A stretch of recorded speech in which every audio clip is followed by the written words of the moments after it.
Hello to everyone and welcome to our SFM workshop today. I hope you're all looking forward to our amazing speaker, Roy, CEO and co-founder of Salesroom. But before founding Salesroom, Roy founded Applause, grew it to $125 million ARR. And I hear he sold it to Vista Equity for somewhere close to 1 billion, I think, maybe. Ask him about it though, then he'll tell you more about it. But with all that experience, he's also found some time to be an early stage SaaS investor. So loads of activity within Roy's life. Today he will talk to customer development and how to adopt them in today's market, and more importantly, into today's customer. So throughout the workshop, Roy will talk about his experience and lessons learned with Applause and now Salesroom, what the market's like, what's changed, what hasn't, and how you can use it to your benefit as founders. So just before we start, some housekeeping rules to make sure we make the most out of the workshop for yourself and for Roy. We will be trialing this new interactive Q&A throughout the session. So what we want from you, everybody who's online right now, is if you can turn on your cameras. Yes, we want to see your lovely faces, your lovely backgrounds. I cleaned up mine today, so I want to see everybody. And what we're going to try to do is Roy, throughout his presentation, will pause, ask for questions. And what we're going to try to use is the raise the hand option on Zoom. So Roy can either Roy or I will call you out and we can discuss those questions. We'd like this to be more interactive as opposed to just like a one-sided conversation. So please feel free anytime you have a question to just use the raise hand feature. But also this helps us talking over, not to talk over and top of each other. But after my babbling there, sorry about that. I know you are not here to listen to me as much as I love to talk and cleaned and everything. I know you're here to listen to Roy. So as you know, we'll get started and let us welcome to our lovely virtual Zoom stage, Mr. Roy Solomon. Thank you. Hi guys, good to meet you. We'll try to make it interactive. No one wants to hear my accent for more than a few minutes straight. Maybe a bit about me. So I kind of did a transition from engineering to go-to-market over the last 15, 20 years now. A lot of the slides you're going to see, and hopefully it's not going to be just talking about slides and more conversations, but some of the slides you're going to see are my analysis of companies' performance, either startups I was a consultant for, or invested at, or built, or someone else did for me, for my company. So I try to make it kind of more unit of economics that you can take down the road as well and kind of present to the team if you see value in that. We'll share the deck after the call. So let's start. So obviously 23 is going to be an interesting year. I know I'm feeling it as a CEO now with some of the other companies I'm involved with as well. It's going to affect sales, marketing, products. What does it mean specifically? A lot less opportunities to deal with. So demand is changing in marketing, so the way you acquire new leads, new conversations, but also within your customer base. I know that my investors are telling us, assume that only 50% of your current customer base would remain active this year. So pretty aggressive assumptions around your seat construction, which means the assumptions that you're making as you're building budgets and hiring decisions and quarter decisions are going to be different, and kind of finding new balances between new revenue coming in and land and expand tactics. It also means longer sales cycles, which also means more discount, more instability in pricing. So challenging go-to-market for sure, and we all need to adapt to it and making sure that we putting the right models in front of ourselves, our teams, and investors to make sure we are kind of still in control. I'm a big believer that we are in control, meaning obviously we can't control where rates are going and what's their impact, and how public companies' valuations and unit of economics trickle down into the private segment. But we can control what we're doing with the team, what we're doing with the budget, what we're doing with the current customer base. And so today I'm going to kind of touch upon what can we do in go-to-market, specifically around focus on less accounts, but going deeper in conversation with them, kind of AKA farming. And what does it mean in terms of the process, the team, how you train for it, and so on. And second, the methodology that you are presenting to the team, which playbooks they have to interact with the right market, to interact with a customer, to expand your footprint with them, and overall make sure you have more visibility into what's working and what doesn't, and make changes during the year to increase the likelihood of success at the end of it. Does that resonate with you guys? Do you see value in that? Are you dealing with kind of planning challenges coming into 23? Maybe Barry, we can start with you.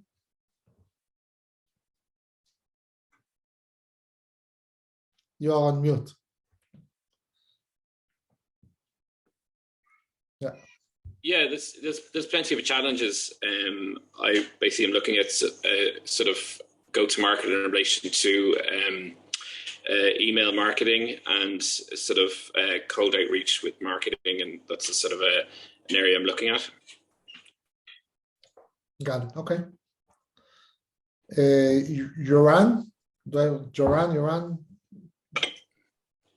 Yes, sir. Lots of challenges here as well, I guess. Like, I'm curious what this presentation is going to bring, but I mean, we're a bit more early stage maybe, so lots of challenges, I guess. I can not just, of course, go to market, but getting the product into shape and all those kind of things, basically. So maybe a bit more than the average person in the room here. Got it. Okay. How early stage are you? Like, is there a product? Are you selling? Still in alpha? Oh, yeah, we are selling. So we just passed 1K monthly recurring revenue, so we are growing. But our product, like I was head of CS before this, and I made it really value driven. So I only start charging our clients more as soon as they get value, and their value is monthly recurring revenue. So we have a long beginning, basically, because we need to get them to set up, we need them to get value, and then our monthly recurring revenue grows with it. Got it. Okay. Yeah. So as a former head of CS, I think I hope you'll find what I'm talking about kind of will resonate with you, because I'm a big believer in CS motions in general, but specifically in 23. I think that's the more healthiest way to go.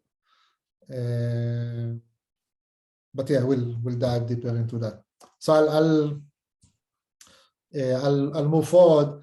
I think one of the main things that is changing for us this year is the persona we're dealing with. So maybe the title remains the same, maybe the responsibility remains the same, but I think, and I experienced it firsthand in Q4 last year, the persona changed. The way they buy internally, the way they converse about putting budgets in place for a solution. Do they agree about kind of the pain point that they're solving? Do they agree about the timing? Completely changed in the last few months. So there is a lot more pressure coming from the CEO, the CFO to look at cost, look at efficiency at all costs in a way, because that's the pressure everyone is getting from their board. So your persona at the moment thinks differently than 2-3 quarters ago. So questions that we didn't used to ask, or at least I didn't used to ask in 21 or pre-COVID even,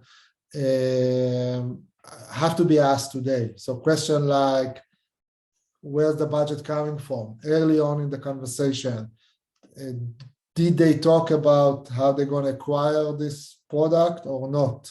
Even if they're still in discovery mode. Are you replacing something? Are you cutting costs? And that's why the discussion is going on. What will break if you don't buy this product? Make sure now it's the time to really go deep with your persona when you analyze it. So when you do market research and trying to figure out what's the best content to penetrate an account. And for sure, when you are within the sales cycle, talking with them, building relationship, making sure you have a better story that is relevant to 23 versus the persona you sold to last year. And I see many teams that, yeah, they know that budgets are under pressure and they're thinking about maybe start with a smaller package to begin with and then expand from there, but they are not asking hard enough questions early on, kind of in the first 1, 2, 3 touch points, or within the outreach content, talking about budgets and pain points and alignment around ROI. So that's definitely something to think about as you speak with your sales and marketing teams or design your own processes.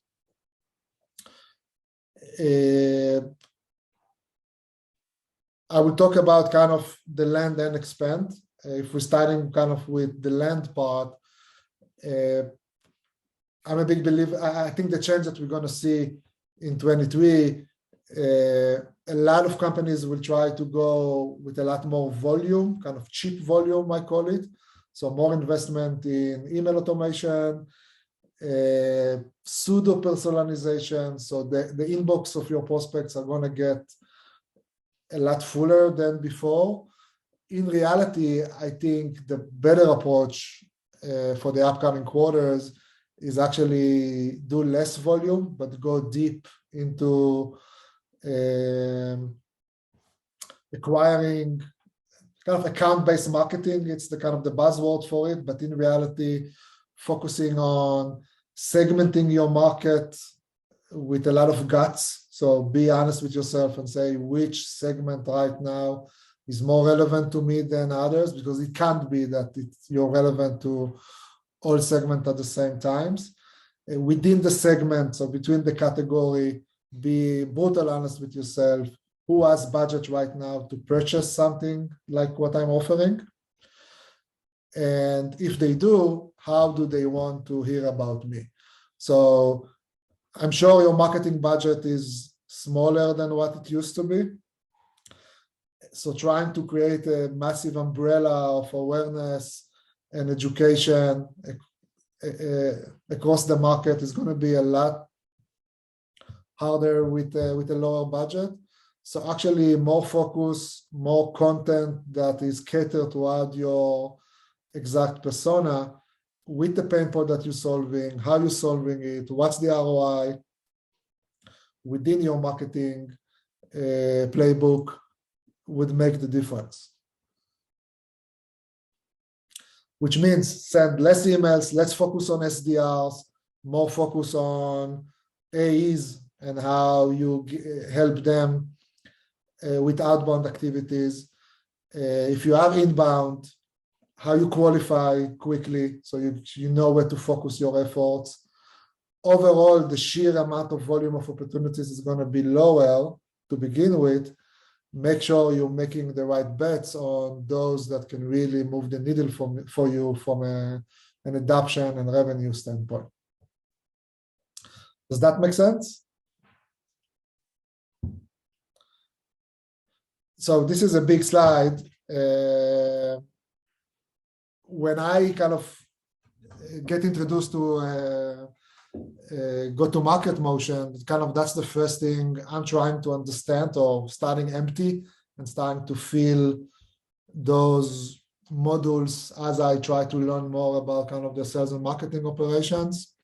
And I try to put some recommendation that is relevant to this year here, but kind of thinking about it from a metric perspective, I think we have to adapt our metrics for this year.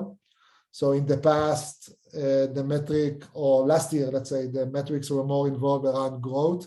How many leads you're acquiring, how many eye views you get on your pieces of content or events that you're arranging. I think evolving those metrics into more adoption, more quality of interactions. So sales qualifying lead, sales acceptance leads, pilots or trials, if you're running them as part of your motions. Make sure that you define the metrics in a way that is fully aligned with what success for you is going to be this year. Otherwise, you'll quickly have a gap where marketing says we are successful in acquiring the right type of opportunities, but in reality, it doesn't really trickle down to the sales team, which means it doesn't trickle down to the product adoption phase, and you have a gap basically, and you're just wasting energy.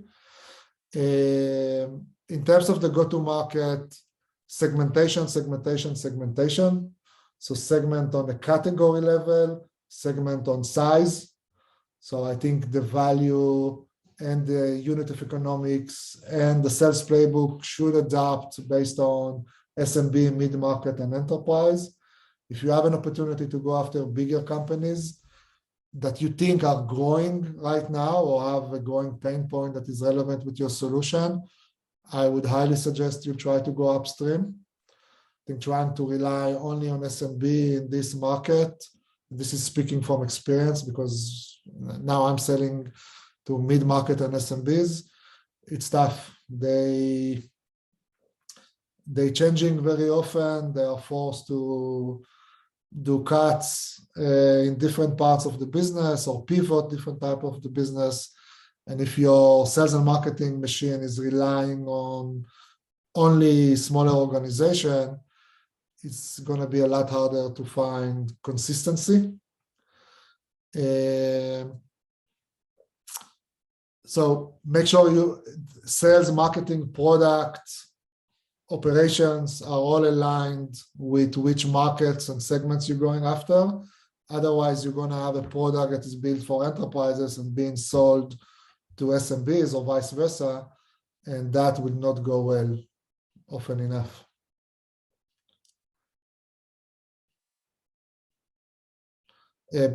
Barry, is that something? So you mentioned kind of email activities and kind of how to create an effective outreach machine. How do you see the relationship between outbound activities and sales activities?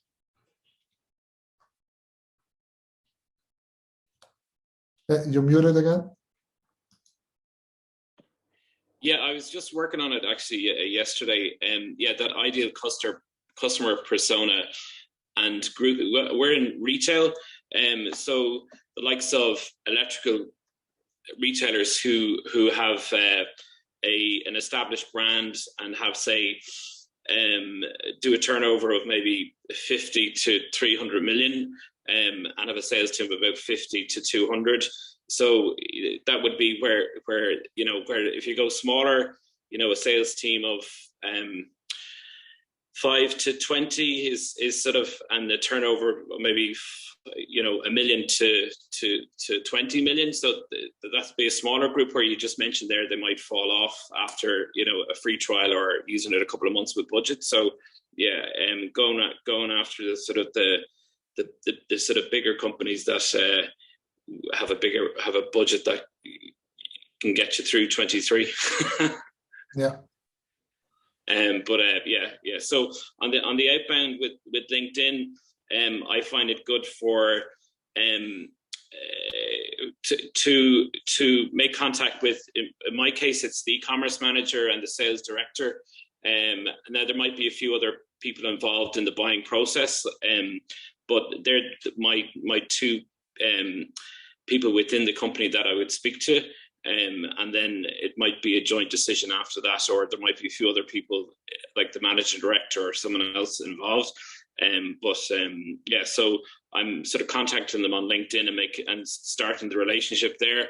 And then from there, then it will sort of, the email marketing will start, and then from there a sales demo with one of them or a few of them. Got it. Yeah. So you're connecting with them on LinkedIn, then you send another message, hey. Yeah, exactly. So they basically get to know the brand, get to know the product, get to know some of the connections that you have, and who they know that you know, if you know, within the market, and then from there, like during the week last week, I was at an e-commerce event, and there was several companies there, retail managers or e-commerce managers, speaking with them, and then there was a few guest speakers as well. So yeah, it's sort of, yeah. So from there, then I could make contact with them on LinkedIn and then follow it up from there. Yeah. It's not far away than what I'm doing with one. So I tried to automate LinkedIn in a way, so created like a strong target list of accounts that let's use. For my example, for me, the best ICP is a sales manager that is less than a year in his role. So I'm trying to go as granular as possible at a company in specific segments, let's say 2 or 3 segments, that have a team more than 10 account executives. Okay. That is also hiring account executives or account managers or CSMs or RevOps. So I know they're growing. I know they have pain points around the way they communicate with their prospects. Yeah. And I'm tailoring the message based on the category. So first I do connect, but then I'm trying just to build a relationship with them. I'm commenting on their posts if they're active. Yeah.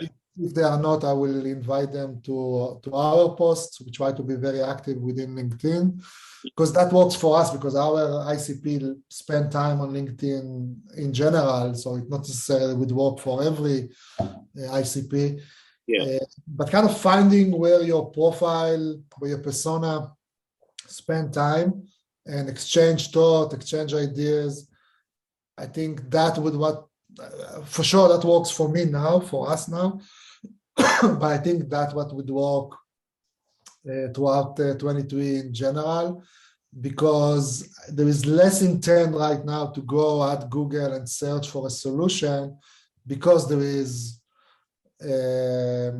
inconfidence in general in kind of where the market is going.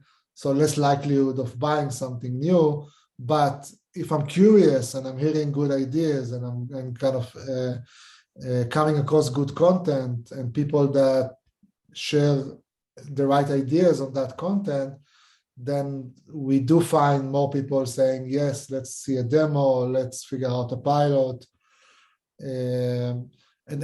But that's why making sure you know who you're going after. Yeah. It's so important. Otherwise, you're getting lost very quickly. Yeah, and definitely, actually, there's one thing that you mentioned there about an ROI calculator, or so that the potential buyer, I've done that. I've put it together that they can. It's on a spreadsheet, but I actually am going to get my graphic designer to help me with that.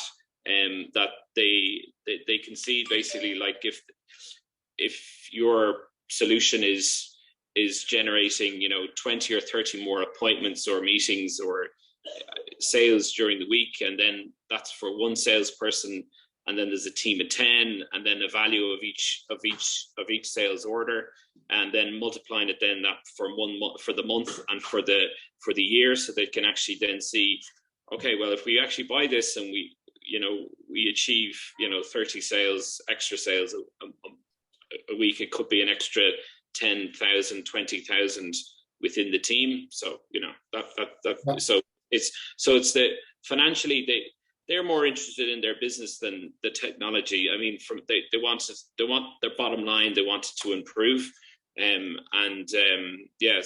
that's what I'm going to do anyway. Yeah. Actually, I'm gonna you bring up a good point. I think one of the things we're gonna see across the board, regardless of what you're selling and kind of at all categories, a lot of teams are expected to do a lot more with less. Yeah, I think it changes the concept of an ROI. So again, using myself as an example, or Salesroom as an example, we know that many SDR, the ratio between SDR to an AE changed this year. So in 21 or 22, when everyone raised money and put significant growth goals in front of their team and their boards, they also build the whole motion of saying, in order to go 100%, I do the calculation, how many leads I need, how many opportunities, what's the conversion rate, how many pilots, and so on. So they went ahead and recruited a massive SDR team so they can say that they can bring the leads in, not to mention marketing budgets and so on. That motion got a lot slimmer this year or the last 2 quarters. Sales team that got used to have an SDR to qualify everything for them are gonna find their life a lot harder than it used to be. Yeah. Use that in your ROI, saying, so maybe your message is, I know you work a lot harder or need to do a lot more in the funnel to be successful this year. Yeah. That's why the efficiency metric that I can bring to the table can move the needle for you as an account executive. Okay. Yeah. No, I agree with you. Assume in the ROI the worst. Assume that they don't have SDR. Assume that they don't have marketing budget. Assume as they don't have inbound leads. That they are not going to big events anymore.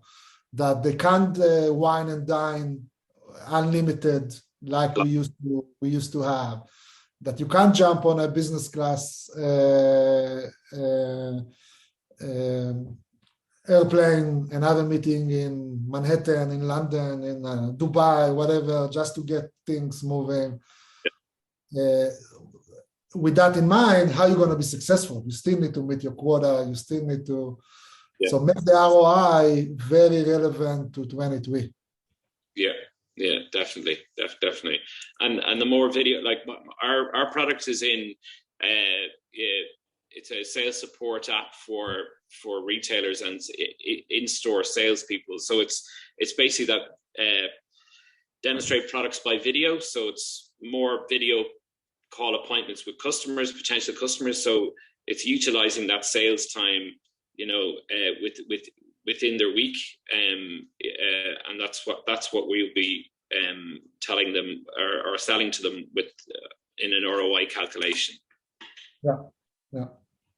Because in retail, the showrooms, there's a lot of standing around. So why can't those hours be filled with appointments with customers online? So and that's what we're about anyway. Yeah. Okay. So with that in mind, one of the recommendations I'm implementing with my team is translating the sales playbook into communication methodology. So as a team, we define all the touch points we have with our prospects, what happens before we have the first meeting, what happens in the first meeting, so a specific script, what type of questions we're asking, finding the right balance between providing context, building relationship, and qualify. I think what we saw in 21, again, when everything was SDR driven, the first touch point felt like an interview almost like interrogation in a way. So an SDR schedule the call with someone that is senior and just ask questions, and then try to schedule a call with an AE. And I don't think that's going to work this year. And in general, I don't think it's the right buyer experience for most senior people. So making sure you and the team talk about how communication is going on early in the funnel, and make sure they understand that every touch point can move the needle. Again, in a world when they have less opportunities, don't make mistakes. Follow up quickly after a call. Be a consultant. Keep the momentum in the conversation going. Talk with more stakeholders within the same account.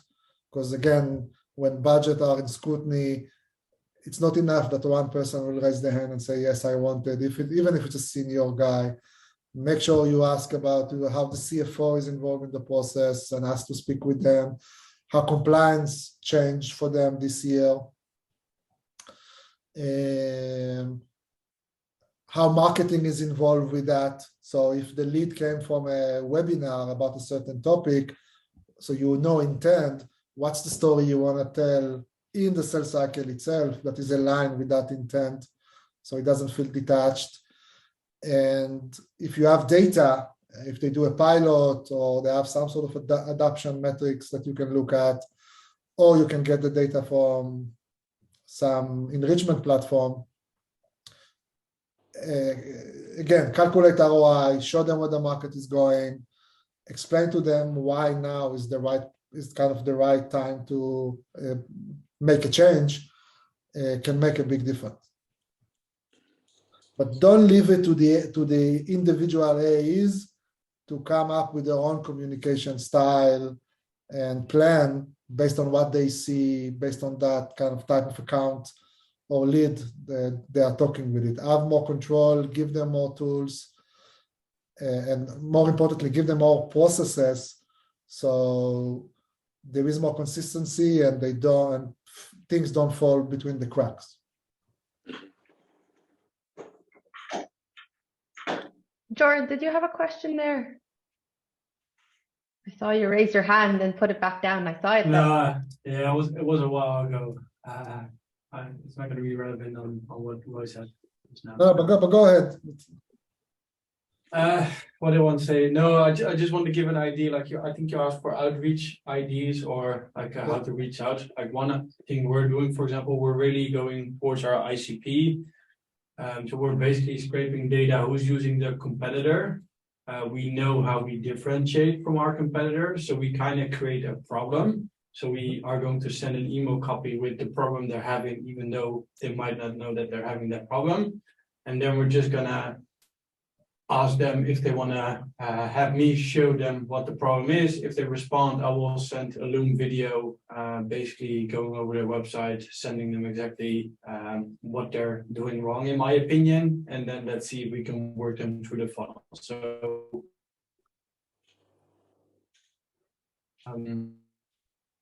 yeah, I agree that you have to focus really deep on who you're targeting, who you're looking for. Yeah. Thank you. So in that in mind, it's actually relevant to the next slide. You're basically provoking the conversation. I think provoking is a must in 23. It wasn't a must before. When people were in kind of growth mindset and they hired a lot of people and they assume buyers are going to come because the pain point is, well, the budget is there for sure and the pain point is somewhat aligned with the budget. That's not the case anymore. So if you're not provoking, if you have a sales cycle and you're not sure what are you replacing, you probably don't have a deal at this point in time. So coming up with data, content pieces, discussions, relationships that provoke a solution at some level of consensus. So one of the things I like to do is some sort of executive workshop.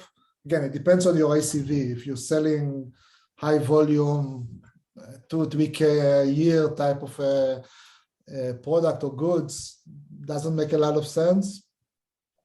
But if your ACV is, this time, let's say 10K and up or 25K and up, I think doing executive workshop is probably a must in this environment. So collect enough information, talk with multiple stakeholders, some senior, some less senior, get their perspective, put their quotes into the story, so everyone agree that there is a problem, that is not just one person being a cowboy and trying to purchase something in these hard times. Share stories from your current customer base or what you know about where the market is going. So you kind of help them make the story even bigger internally, and then put everyone either virtually or in a physical room and kind of facilitate a discussion about the pain point. So for example, for Salesroom, we're doing workshops around how sales team communicate with their buyers and asking them questions like, what happens when a prospect mentioned your competitor? How are you handling that? What other tension points you have in the discussion that you know are going to make or break a deal? How do you handle it? Do you try to provide the context in the meeting? You follow up after the meeting? Is it an email? Is it a message? In many ways, the content and the medium itself is as important as the content or the answer that you provide to the prospect. We try to find more objection handling that is going on with the team and talk about it as a group, see the difference in objection between the SMB group, the mid-market, the enterprise, and basically start developing a specific communication plan based on the specific touch point, discovery, ROI discussion, technical implementation, pilot scope, negotiation, closure, kickoff with the CS team. Every touch point is being mapped and have high-level script that help the team to go deep at the right time.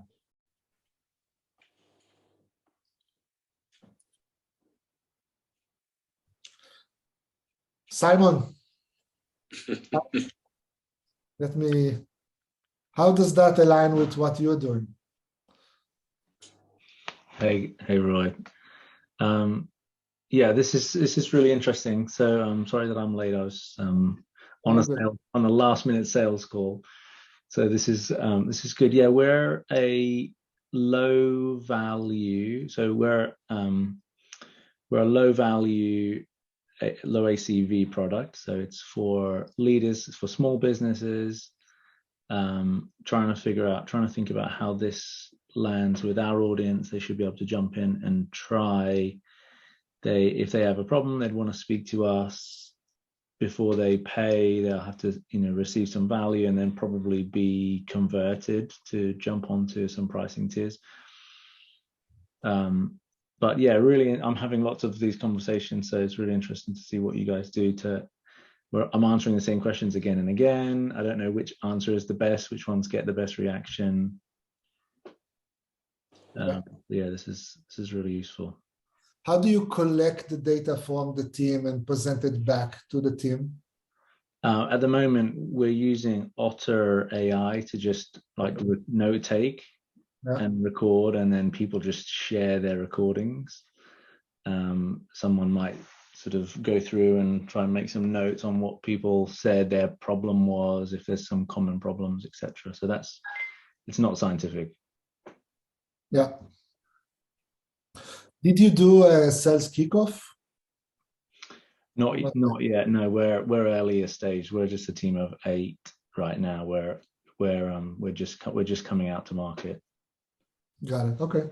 But team of 8 is, I think, is worthy of some sort of an SKO. So I have a similar team more or less, and okay. For sure, I would invest. Like it doesn't have to be 3 days in the Bahamas or anything like that. Oh, why not?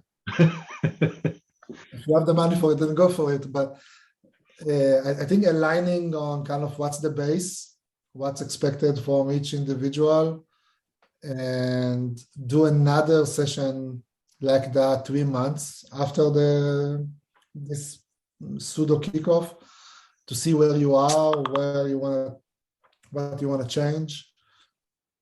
I think the year is going to might be a bit different one quarter to the next. And you want to make sure the feedback loop is quick and that you're adapting quickly and find consistency. Because even in a turbulent market, there is consistency, just harder to find it. Yeah, right.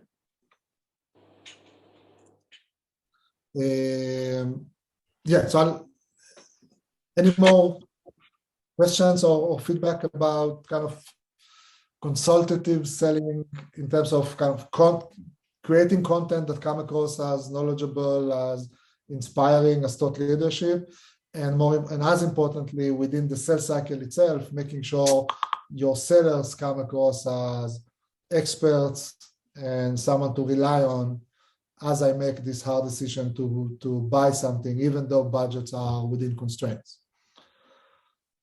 That's really the point I wanted to convey here.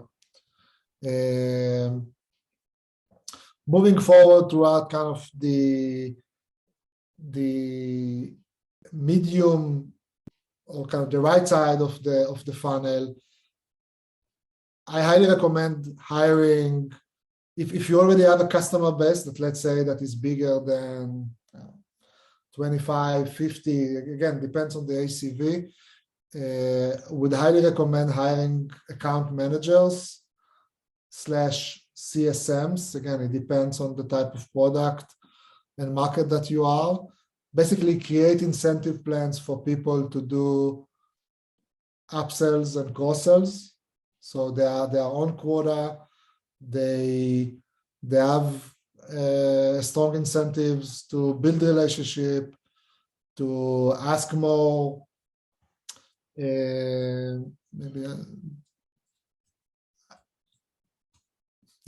ask more introductions to different teams, unveil additional pain points. If it's a bigger account, making sure that they are talking with multiple departments, multiple locations. That's something that worked very well for me in the past, especially as we sold to bigger accounts. We learned, and I'm sure you see that as well, if they have a team in the UK, they might have completely different perspectives and pain points than the team in the US, than the team in Berlin, than the team in Asia Pacific. And having one source, one person, one team, depends on the size, building a relationship, go deeper, share context. Hey, did you know that we are working with your team in the UK and that's the value that they get? Why don't you do the same? I heard you have similar challenges. So kind of immense focus on upsell and cross-sell.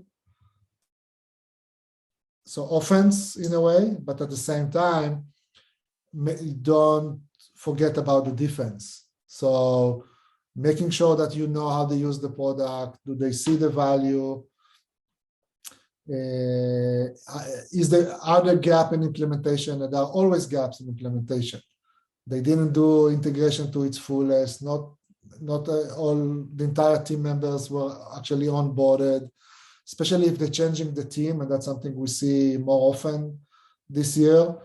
Make sure that every user counts in a way, and if they're hiring new people and add them to the platform, I would invest in a training session to new employees, focus on monthly business reviews or QBRs. Again, depends on the ACV. Don't lose opportunities just because you were not aware of what's going on there, and kind of lack of attention in a way. If you have the time and money to instrument some metrics into the conversation in either a CSM platform or analytics platform, That's something that I invest at the moment as well. So I know which are the most active customers I have currently, which are not, and we have a plan as a team what we want to do in order to make them more active, if it's within our control. Not that it's not relevant for every opportunity.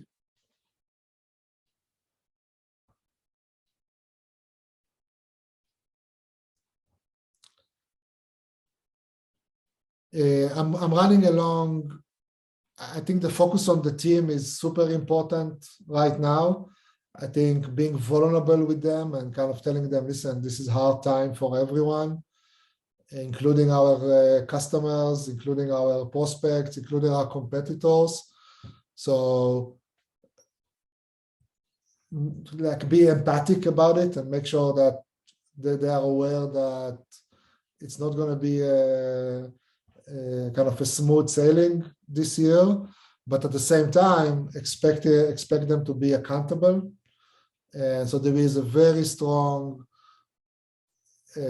order of accountability between the different teams, and that they are sharing some sort of KPIs between marketing, sales, account management, SE, if you have them involved, solution architects.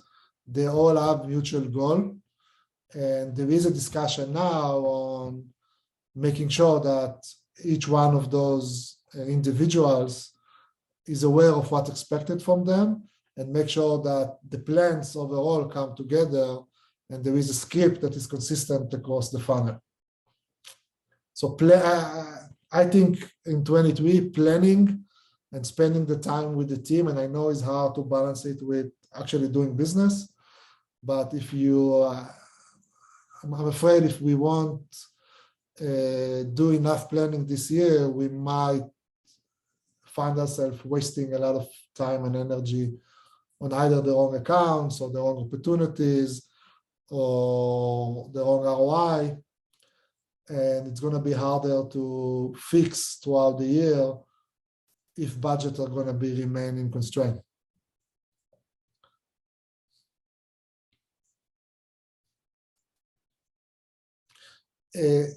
Simon, do you have a notion of a customer success, or the ACV doesn't really require it? We haven't hired it yet. We plan to do it when we need to. At the moment, the founding team, between us, we just jump in and deal with all those things. Yeah. How does customers interact with you when they have a question or a problem or a feature request? Yeah. So we've got a support inbox, and we're actually just looking at putting intercom. So we've got chat in the product. It's an area we need to improve on, actually. Yeah. Yes, I'm using intercom, but which it's okay. I think if you can identify accounts with a bigger growth opportunity, maybe it's not there because of what you're selling, but if you do, I would invest in having a dedicated Slack channel or whatever channel it is and build more personal relationships. So for us, our top 20 accounts have channels. We are expecting to interact with them at least on a weekly basis. We're sending them a weekly report showing them this is specifically to the managers. This is how your sales team interacted with the platform this week. We see areas of improvement. We see we are in virtual selling, so I can tell you I see some behavioral differences between the different sales teams or the different individuals, or they're not taking enough notes during meetings, or they're not following up quickly after a meeting. So the managers start to make weekly decisions based on the data that we produce, and we remain top of mind, valuable. And from time to time, at least on a monthly basis, they come and say, guys, I really wish you had this or had that, or I have an issue with this customer, how can you help me? And a lot of value is kind of unveiled in those channels, basically. And it's really up to the customer to define which channel they want to have. We have, if they're not using Slack, we will use WhatsApp, Telegram. Yeah, it depends where they are in the world. So it's a bit all over the place, but what's important, there is constant communication and they have a person to speak with. So every time they have an issue.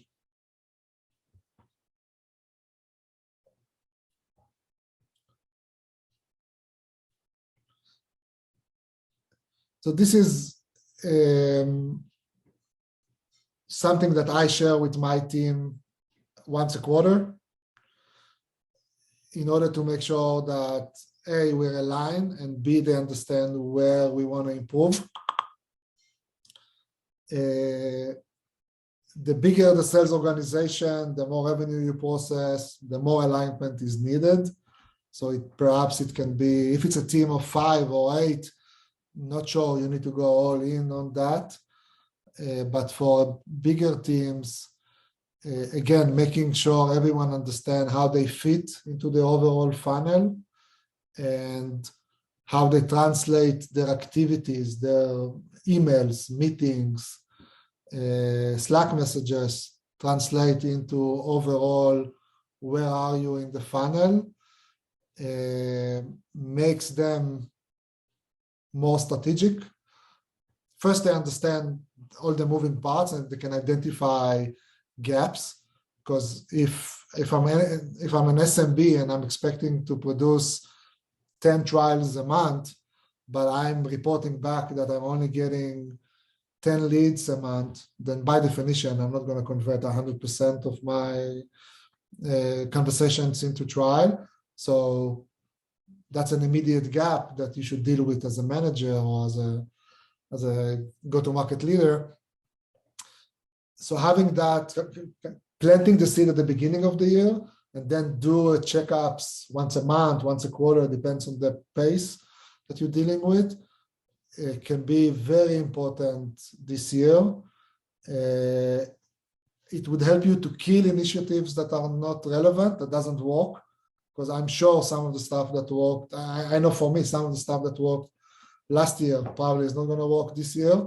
So I should not make those investments, but also identify areas where I should invest, kind of double down either on people, on budgets, on tools, on different sales strategy, maybe referrals, maybe channels, maybe indirect in general.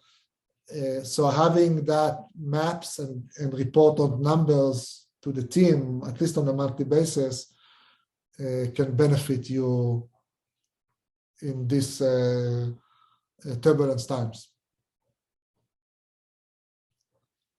And kind of what I'm presenting once a quarter to the team is something like that. So this is an actual recommendation I just took as kind of as a screenshot. Kind of where are we? So provide some sort of a rating. Are we green? We're doing good. Just let's kind of make sure we kind of remain on track and improve where it's needed. Kind of there. There's still more things to be done, and areas where we are not there and we have to improve if we want to try. But kind of treat the team with accountability, like they're kind of their own process, and make sure everyone is aware of what improvements are going to be made across the team on a quarterly basis, so they can report back and tell you if the investments are fruitful or not. I'm running quickly, so I'll just end with the team. I would invest a lot in sales coaching, or I'm investing a lot in sales coaching this quarter.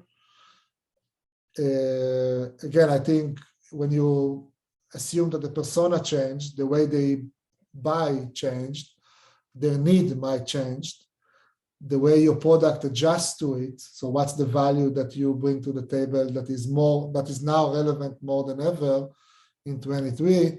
If you're not evolving the knowledge of your sales team, you're gonna get stuck very quickly. So I would take time in the next few weeks. I'm sure you invested in that already, to make sure each one of the reps I have is being coached. If you have mid-level managers, focus on them first, then make sure they know how to coach the team as well. But kind of going double down either internally or bring some external coaches and making sure that they feel comfortable about kind of where the market is going, how the story is being changed, how good of a storytellers are they. So focus on communication is key. Do they have the responsibility and freedom, so to speak, to do whatever they need to be successful with their accounts, and the feedback loop of kind of how they bring information from the sales, from the field into product, marketing, leadership. All of that needs to be discussed and agreed on in order to make sure, again, you're not losing momentum for internal performance issues, because we're going to have enough problems to deal with in the market in general.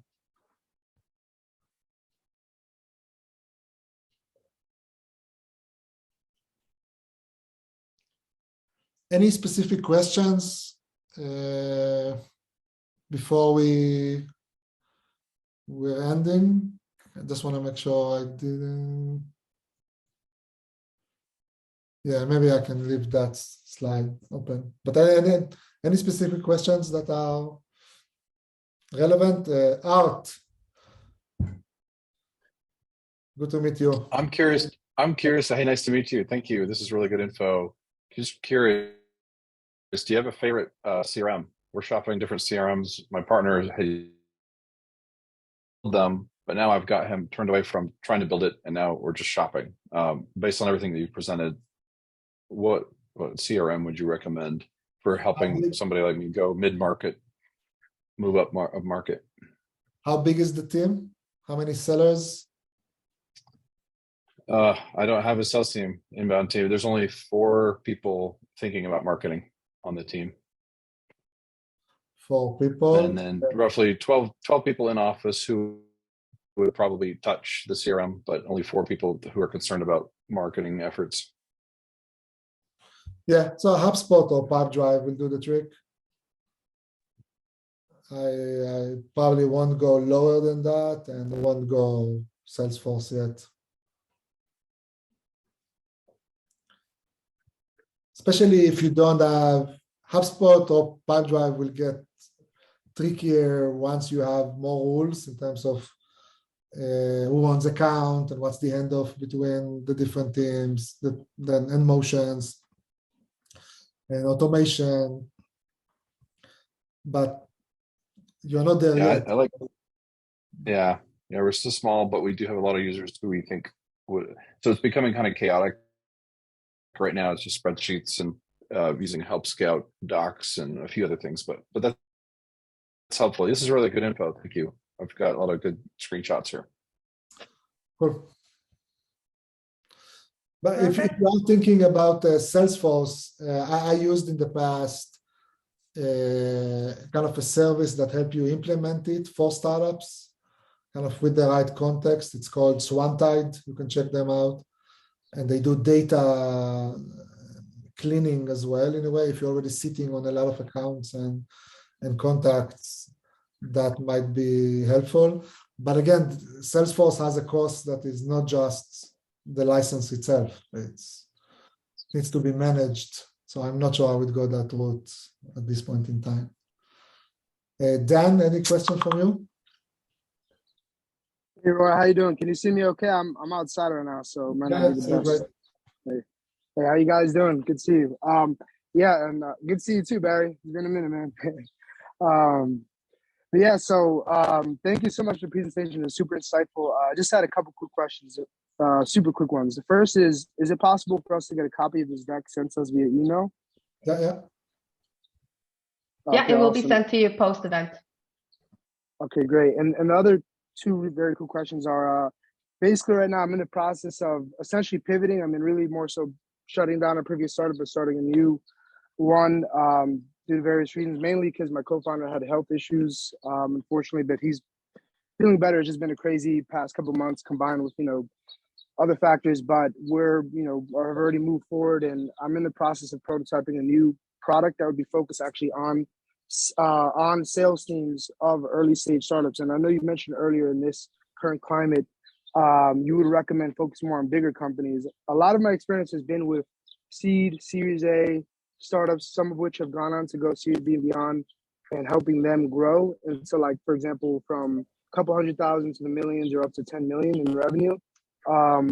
Would you say that you would include like the kind of like changing a lot riskier startups? Obviously, I know the earlier stage, but even in the, let's say, 5 million to 10 million range would also be kind of riskier, because that's what I really have is the niche target audience is my consultancy. And that's basically what we're building the product off of, which would be like an AI tool that helps to better organize and follow up with leads and close deals. So, like always in life, it depends. I think you would find a lot of teams that raised a lot of money in 21. They're still considered seed or A. They probably have money in the bank still, so they have runway. They can make investment. I would look into some indicators. So if they are hiring SDRs in your case, or AEs, or RevOps, that's a good cue for you that it's probably worthwhile to invest in them, with them. If they're expanding the team, yeah. Yeah, if I see in LinkedIn Insight that they cut the team by 50% from last year to this year, and it's very easy to see on a graph, probably not the best bet for you at the moment. That makes sense. Honestly, within reason. There are always exceptions. Where you are, probably you need early stage companies or teams to trust you first before you can go to mid-market and up type of accounts. So you're going to be at around seed A, maybe B type of companies anyhow, but be honest with yourself how you qualify them and not chase everyone that is liked you on LinkedIn or download something or reached out to you. Yeah, definitely. I only want to work with ones that are like have reached, like I have a very specific idea of the point they reached, not in terms of revenue, but product market fit, and in terms of just like the trajectory. But also I know that I'm not going to be able to better serve bigger companies that are past 10 million a year because I don't have experience with that. Like my specialization is in that 0 to 10 million space. But beyond that, I don't, I wouldn't even feel, I mean, maybe I could have them, but some things like optimize some things, but it wouldn't really be like mine. And then the product is kind of like being built off that. So we're essentially launching the product off of the, towards the same audience as a consultancy, which would be that audience. Yeah. One other cue that I'm looking for is, do they have very strong customer referrals on their own marketing? That's with real names, people that you can find on LinkedIn, that you can maybe even reach out and say, hey, I saw that you say you're using so-and-so. Can I take 5 minutes of your time just to ask you one quick question? So you kind of getting strong market feedback that they do have a product market fit and they're ready to go and scale. I got it. Okay. Thank you so much, Roy. I appreciate it. I just took some notes here. Yeah, it's super insightful. Really appreciate it. Thank you. Good. No, thank you. Perfect. I think we are a bit over time. I think we all could, if we could all corner Roy, we would ask him all the questions we want. So I would recommend everyone to maybe connect with him on LinkedIn and ask him your questions there directly. We love hosting these things, but I know everyone's quite busy. But again, thank you so much, Roy. This has been insightful, very interactive as well. And I appreciate everybody who's joined us and tried this new format of turning on our cameras and seeing everybody. I think it's a lot more, it's nice to see everybody. It's nice to have that conversation as well, as opposed to that one-sided conversation that we're used to always having. But again, thank you so much. The recording of this workshop, everyone's faces, and the decks will be shared in the next 24 hours. So do connect with Roy if you have any questions once reading through those decks. So again, thank you so much. Have a good rest of the day wherever you may be. And I hope to see everybody again at our event next week. We're doing a little roundtable on customer acquisition and retention again. So please RSVP through Circle or through the Zoom link that I've shared. But again, thank you so much. And thank you for attending. Thank you so much, Roy. Thanks to all.